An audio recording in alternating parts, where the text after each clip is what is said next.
Hello student, তোমরা যারা class 11 অর্থাৎ একাদশ শ্রেণীতে পড়ো এবং তোমাদের রাষ্ট্রবিজ্ঞান সাবজেক্টটা আছে, তোমাদের জন্য এই ভিডিওটা খুবই গুরুত্বপূর্ণ।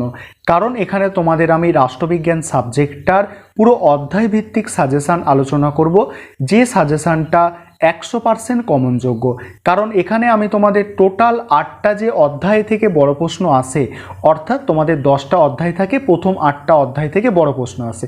এই 8টা অধ্যায় থেকে প্রত্যেকটা অধ্যায় থেকে একটা করে প্রশ্ন দিয়ে বলবো না যে তোমরা এখান থেকে 100% কমন পাবে, এই কটা প্রশ্ন তোমরা করে যাও, এইভাবে তোমাদের কিন্তু ঠকাচ্ছি না। এখানে তোমাদের আমি কোন প্রশ্নগুলো অধিক গুরুত্বপূর্ণ, কোন প্রশ্নগুলো তার থেকে একটু কম গুরুত্বপূর্ণ, এইভাবে আমি সাজেশানটা আলোচনা করব। অর্থাৎ এখান থেকে তোমরা নিশ্চিত থাকতে পারো যে 100% কমন অবশ্যই তোমরা পাবে। তোমরা মনে রাখবে যে তোমাদের এই বড় প্রশ্ন অর্থাৎ 8 নম্বরের যে 5টা প্রশ্ন লিখতে হয় পরীক্ষায়, এই 5টা প্রশ্ন যদি তোমরা ঠিক করে লিখতে পারো তাহলে কিন্তু তোমরা নাম্বারটা অনেক বেশি পাবে। কারণ 20 নম্বরের প্রজেক্ট, 40 নম্বরের ছোট প্রশ্ন থাকে, এই 40 নম্বরের বড় প্রশ্ন, আর এটাকে নিয়েই চিন্তা যে কোন প্রশ্নগুলো আমরা তৈরি করব, কোন প্রশ্নগুলোকে আমরা তৈরি করব না। কারণ বইতে, সহায়িকা বইতে বা টেক্সট বইতে অনেক প্রশ্ন থাকে, এক একটা অধ্যায় থেকে অনেক প্রশ্ন থাকে। সব প্রশ্ন গুরুত্বপূর্ণ সেটাও নয়, কিন্তু প্রত্যেকটা অধ্যায় থেকে একটা করে প্রশ্ন দিয়ে সাজেশান হয়, এটাও এটা আমি সমর্থনযোগ্য নয়, অর্থাৎ এটাকে আমি সমর্থন করি না।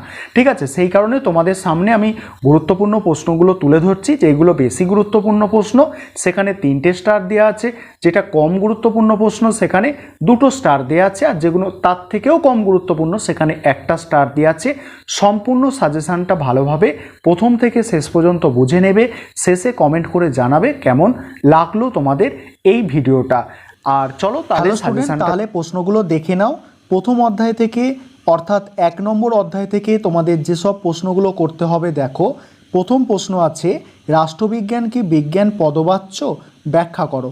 এখানে তোমাদের রাষ্ট্রবিজ্ঞানকে বিজ্ঞান বলা যায় কি না তার পক্ষে এবং বিপক্ষে যুক্তিগুলো আলোচনা করতে হবে। প্রথম অধ্যায়ের সবথেকে ইম্পর্টেন্ট প্রশ্ন কিন্তু এই প্রশ্নটা। তারপরের প্রশ্ন, রাষ্ট্রবিজ্ঞান পাঠে উদারনৈতিক দৃষ্টিভঙ্গি আলোচনা করো। এটাও খুব গুরুত্বপূর্ণ প্রশ্ন। তারপরে প্রশ্ন দেখো, 3 দাগের প্রশ্ন দেখো। পরের প্রশ্ন, রাষ্ট্রবিজ্ঞানের সংজ্ঞা দাও, রাষ্ট্রবিজ্ঞানের পরিধি সম্পর্কে আলোচনা করো। তারপরের প্রশ্ন দেখো, রাষ্ট্রবিজ্ঞান পাঠের প্রয়োজনীয়তা সম্পর্কে আলোচনা করো। 5 দাগের প্রশ্ন দেখো। 5 দাগের প্রশ্ন আছে, রাষ্ট্রবিজ্ঞানের রাষ্ট্রকেন্দ্রিক ও রাষ্ট্রনিরপেক্ষ সংজ্ঞাগুলি আলোচনা করো। রাষ্ট্রকেন্দ্রিক সংজ্ঞা মানে সাবেকি সংজ্ঞা, আর রাষ্ট্রনিরপেক্ষ সংজ্ঞা মানে আধুনিক সংজ্ঞা আলোচনা করতে হবে। এবার 2 নম্বর অধ্যায়। 2 নম্বর অধ্যায় থেকে তোমাদের যেসব প্রশ্নগুলো তৈরি করতে হবে, প্রথম প্রশ্ন সবথেকে ইম্পর্টেন্ট প্রশ্ন, রাষ্ট্রের সংজ্ঞা দাও আর রাষ্ট্রের প্রধান বৈশিষ্ট্যগুলি লেখো। অর্থাৎ রাষ্ট্রের যে 4টে বৈশিষ্ট্য আছে, রাষ্ট্রবিজ্ঞানী গার্নার যে 4টে বৈশিষ্ট্যর কথা বলেছে, নির্দিষ্ট ভূখণ্ড, জনসংখ্যা, জনসমষ্টি আর সরকার, এই 4টে বৈশিষ্ট্য লিখতে হবে। পরের প্রশ্ন দেখো, রাষ্ট্রের উৎপত্তি সম্পর্কিত ঐশ্বরিক মতবাদটি লেখো। খুব ইম্পর্টেন্ট এটাও। তারপরের প্রশ্ন, রাষ্ট্রের উৎপত্তি সম্পর্কিত বল প্রয়োগের মতবাদটি লেখো। তারপরের প্রশ্ন আছে, রাষ্ট্রের উৎপত্তি সম্পর্কে সামাজিক চুক্তির মতবাদটি লেখো।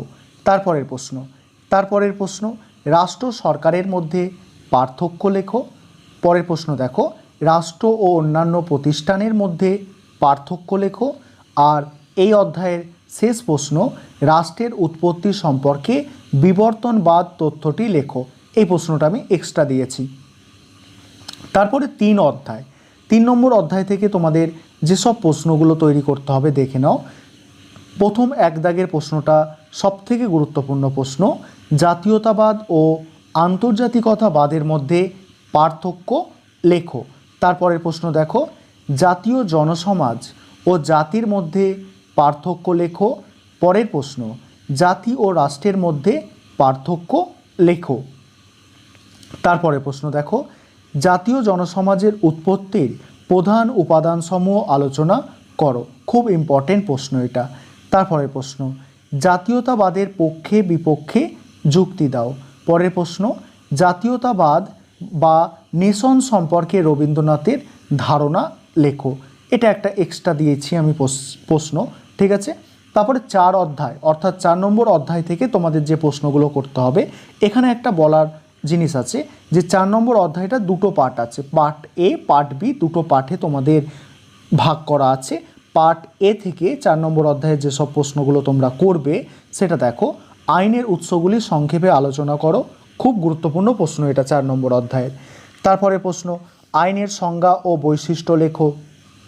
পরের প্রশ্ন, স্বাধীনতার সংজ্ঞা দাও, স্বাধীনতার প্রকারভেদ আলোচনা করো। পরের প্রশ্ন, স্বাধীনতার রক্ষা কবচগুলি আলোচনা করো।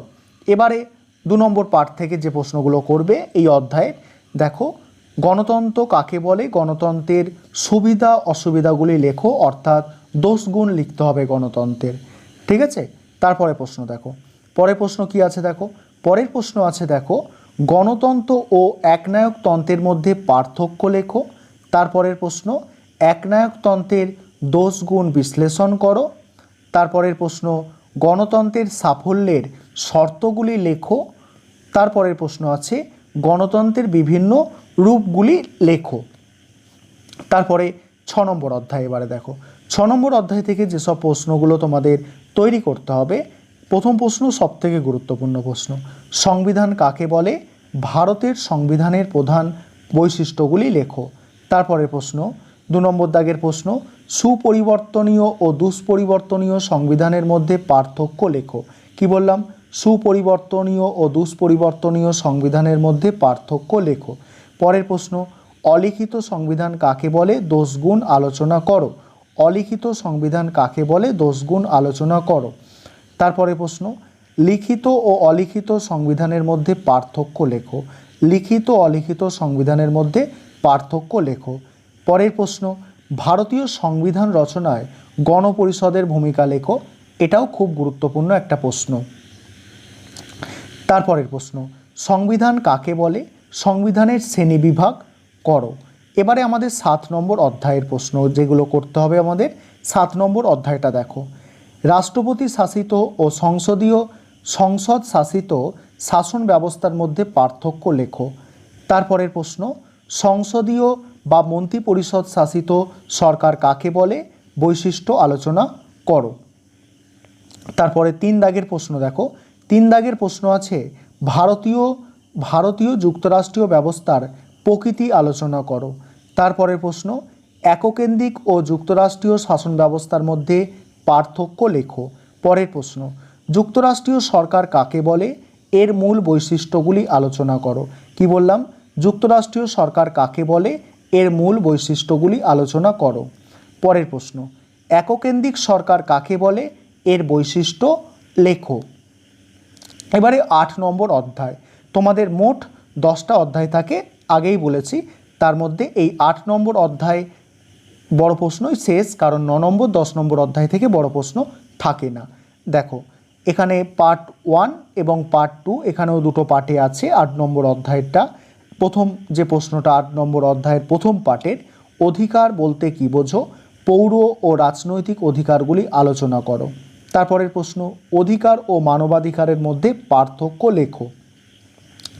তারপরের প্রশ্ন দেখো, পার্ট বি এর প্রশ্নগুলো, ভারতের সংবিধানে স্বীকৃত স্বাধীনতার অধিকার আলোচনা করো। ভারতের সংবিধানে স্বীকৃত সাম্যের অধিকার আলোচনা করো। এই স্বাধীনতার অধিকার আর সাম্যের অধিকার, এই দুটো প্রশ্নের বললে মধ্যে একটা প্রশ্ন কিন্তু পরীক্ষায় থাকেই, ঠিক আছে। তারপরে প্রশ্ন, ভারতের সংবিধানে উল্লেখিত শাসনতান্ত্রিক প্রতিবিধানের অধিকারটি লেখো। পরের প্রশ্ন, নির্দেশমূলক নীতির তাৎপর্য লেখো। এই ছিল আজকের সাজেশান। এখানে এই সাজেশানের মধ্যে তোমাদের আগেই বলেছি যে তোমরা প্রত্যেকটা অধ্যায়ের প্রথম 2 বা 3টে প্রশ্ন করলে কিন্তু কমন পেয়ে যাবে। আর কিন্তু এতগুলো প্রশ্ন কেন দিয়েছি প্রত্যেকটা অধ্যায় থেকে, কারণ গুরুত্বপূর্ণ সব প্রশ্নগুলো আমি তুলে দিয়েছি। এর বাইরে কোনো প্রশ্নই কিন্তু পরীক্ষায় আসার কোনো চান্সই নেই, ঠিক আছে, কোনো চান্সই নেই। ভিডিওটা ভালো লেগে থাকলে অবশ্যই তোমরা চ্যানেলটাকে সাবস্ক্রাইব করে নেবে, আর ভিডিওটাকে কিন্তু অবশ্যই নিজেদের বন্ধুদের মধ্যে শেয়ার করে নিতে হবে।